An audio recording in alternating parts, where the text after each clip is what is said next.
গঙ্গারামপুর পুরসভাও তৃণমূলের হাতছাড়ার পথে। আগেই ধাপে ধাপে 18 কাউন্সিলর পদত্যাগ করেন, আর এবার পদ ছাড়লেন চেয়ারম্যান প্রশান্ত মিত্র। গতকাল ইমেলে পদত্যাগপত্র মহকুমা শাসকের কাছে পাঠান। চলতি মাসের 16 জুন গঙ্গারামপুর পুরসভার 10 থেকে 11 জন কাউন্সিলর একযোগে পদত্যাগ করেন। এরপর ধাপে ধাপে আরও কয়েকজন কাউন্সিলর সরে দাঁড়ান।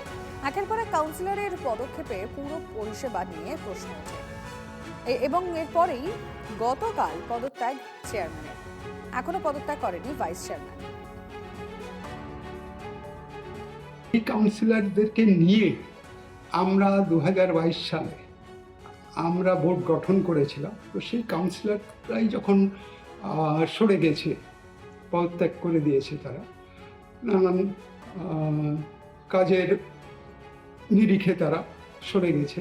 তো সেই কারণে আমিও চিন্তা ভাবনা করলাম যে আমাকে সেখানে না থেকে বরঞ্চ নতুন যারা আসবে তাদেরকে সুযোগ দেওয়া।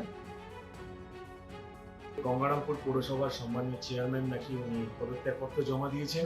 এটা খুবই স্বাভাবিক, কারণ কিছুদিন আগেই আমরা প্রথম দফায় দেখেছিলাম 11 জন কাউন্সিলর ওনারা পদত্যাগপত্র জমা দিয়েছিলেন। তার পরের দিন আরও 2-3 জন, প্রায় 12-13 জন কাউন্সিলর ওনারা নিজেদের পদত্যাগপত্র জমা করে দিয়েছেন। সেই ক্ষেত্রেই পুরো বোর্ডটা সেদিনই ভেঙে চলে গেছে। আমাদের সম্মানীয় চেয়ারম্যান যিনি ছিলেন, তিনি বিষয়টার গুরুত্ব বুঝতে পেরেছেন এবং নিজে থেকে যে পদত্যাগপত্র জমা করেছেন ওনাকে সাধুবাদ জানাই, ওনার সুস্থতা কামনা করছি। মন্ত্রিসভায় বাকি মন্ত্রীরা যখন নেই, সেই সভা যখন ভেঙেই গেছে, সেখানে নিজের সম্মানের সঙ্গে পদত্যাগপত্র দিয়ে গেছে, এটা সত্যি প্রশংসনীয়।